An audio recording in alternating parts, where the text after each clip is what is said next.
mengenai waktu subuh yang katanya agak maju dari yang sebenarnya, bagaimana kita sebaiknya menyikapi hal ini terutama ketika menentukan waktu akhir untuk sahur?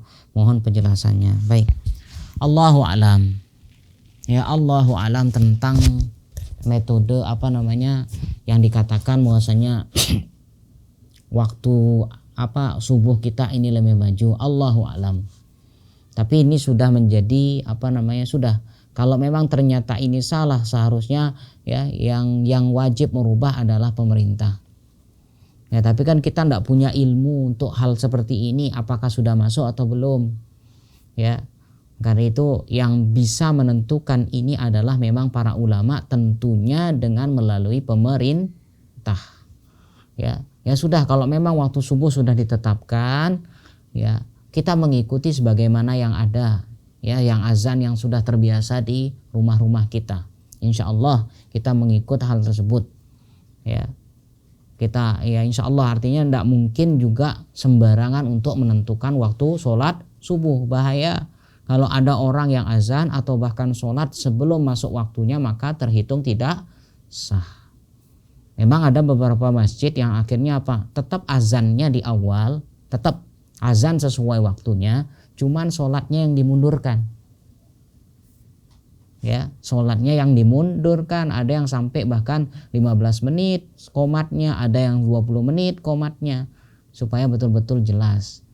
Ya, tapi ini sulit, perkara yang sangat sulit. Maka ini adalah kewajiban pemerintah. Ya sudah, kita tetap berhusnuzon saja dengan keputusan yang ada. Ya, sekali lagi kalau sudah seperti ini kita kenapa? Sekali lagi, kenapa? Karena kita tidak tahu. Sebagaimana tentang masalah sidang isbat, kita tidak tahu, tidak paham tentang yang namanya ru'yah hilal, melihat hilal. Kita tidak paham metode itu. Ya, terus bagaimana caranya? Ya sudah, kita mengikuti orang yang bisa kita percaya. Begitu juga kita mengikuti tentang masalah waktu sholat ini, mengikuti sebagaimana yang sudah ditentukan oleh pemerintah, mereka yang berhak untuk hal ini. Ya, supaya tidak muncul fitnah. Oh, ini kok dikatakan berarti tidak sah, muncul fitnah nanti. Ya, jadi ini kewajiban pemerintah. Silahkan, kalau ternyata benar, ya mereka mendapatkan pahala pahala. Kalaupun salah, mereka kalau sudah berijtihad pun tetap mendapatkan pahala. Ya, Allahu a'lam. Bolehkah membatalkan puasa Ramadan karena cuaca yang sangat panas dan ada anak kerja di luar panas-panasan? Subhanallah. Baik, membatalkan puasa Ramadan karena cuaca yang sangat panas dan anak kerja di luar panas-panasan. Ya, untuk yang membatalkan puasa itu sudah ada kriterianya seperti apa. Orang yang musafir, orang yang sakit, dalam kondisi darurat silahkan. Ya.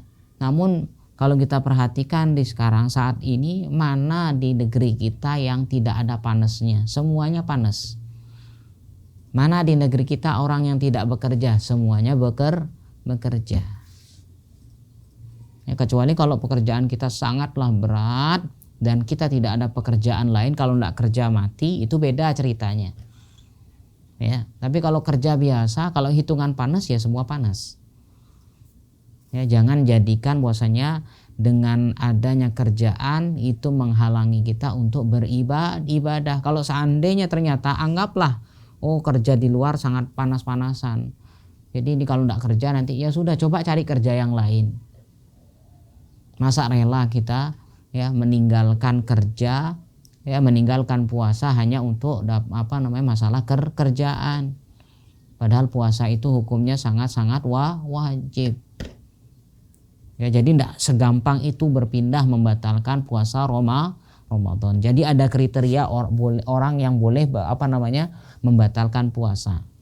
Ya. Orang yang sakit, kemudian orang yang musafir, orang yang hamil dan sebagainya, ya, dan sebagainya. Allahu a'lam.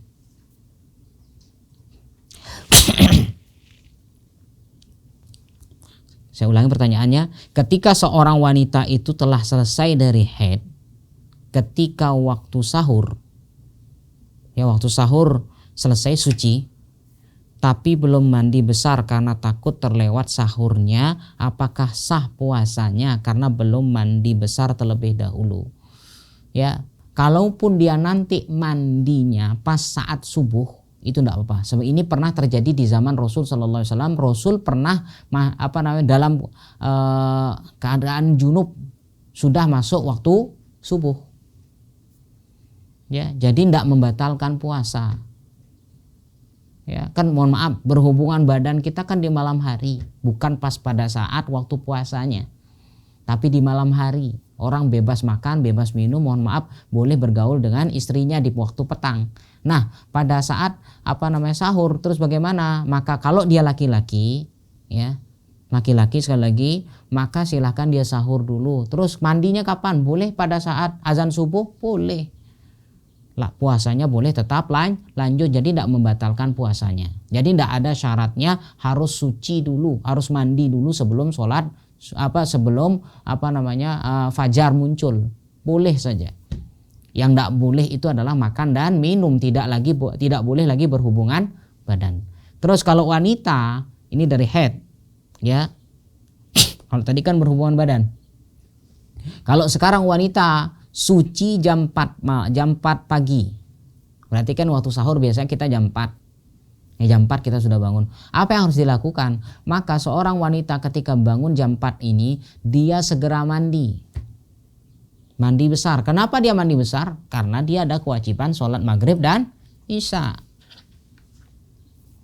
Ya kan? Dia kan belum sholat maghrib dan isya karena habis dari head. Kalau junub, kalau berhubungan badan kan sudah tadi malam, ya kan gitu. Tapi kalau head berarti ini belum sholat, maka kewajiban bagi dia mandi besar, kemudian sholat maghrib dan isya sebagaimana yang sudah kita bahas pada pertemuan yang telah lalu tentang masalah haid dan nifas, ya. Kemudian silahkan setelah itu sahur. Atau dia sahur terlebih dahulu silahkan, yang penting masih ada waktu malam. Maksudnya bisa melaksanakan maghrib dan isya, tidak sampai ke sholat subuh. Ya, perhatikan beda nanti, jangan sampai ya ini. Jadi kalau berhubungan badan berarti dia sudah sholat isya, jadi tidak perlu. Boleh nanti dia mandinya saat subuh. Tapi kalau suci dari haid, mau tidak mau dia harus mandi karena harus melaksanakan subuh dan melaksanakan maghrib dan isya. Allahu a'lam. Bagaimana cara kita berbuka puasa ketika kita sedang di suatu daerah non-muslim yang kita tidak mengetahui waktu berbuka puasa, kita ragu apakah sudah atau belum waktu berbuka. Baik, kalau memang jam, kita punya jam, ya kita punya jam yang sudah sangat tepat jam sekian dan sebagainya, ya sudah ikuti jam itu. Kenapa? Kalau kita ikut azan salah, karena apalagi daerah non-muslim yang tidak ada masjid sama sekali, jauh. Ya, contoh seumpama di kota ini ada masjid, di kota tersebut sama sekali tidak ada masjid, tidak mungkin terdengar azan. Bagaimana? Kalau tidak dengar azan berarti tidak buka, salah. Ya jelas kalau sudah masuk waktunya, jam sekian, ya sudah, dia boleh berbuka. Ya, terus kalau ternyata tidak punya jam juga, jam berapa ya? Ya, ini kalau seperti ini ya sudah dirasa-rasa ini kayaknya sudah gelap, sudah matahari tenggelam, sudah boleh berbuka. Ya sudah rasa jam sekian kayaknya biasanya sudah maghrib jam sekian. Sudah masuk sholat maghrib, sudah gelap ini. Untuk kehati-hatian bagi yang memang tidak bisa menentukan tanda-tanda sudah maghrib. Atau mungkin kita sudah hafal jamnya jam sekian. Biasanya orang kalau buka puasa itu sudah ngapal jam. Hari ini jam 6.13. Hari ini jam 6.15. Insya Allah tidak jauh-jauh kok. Paling perubahan harinya, ya perubahannya hanya beberapa detik saja. 1, 2, 5 atau 10, sekitar itu. Entah itu maju, entah itu mundur, tidak jauh-jauh kok. Ya, kita bertanya sama orang di sana, ini kira-kira sudah gelap belum? Sudah gelap. Ya, maka boleh sudah berbuka. Ya, ini artinya ijtihadnya sendiri. Ya, kalau memang tidak punya tanda-tandanya sama sekali. Kemudian terakhir lagi sedikit saja, wa kadzalika idza qamatil bayyinah bi dukhulis syahr fi asna'in nahar fa innal muslim yumsikuna baqiyatal yaum wa yaqduna al yaum ba'da ramadan.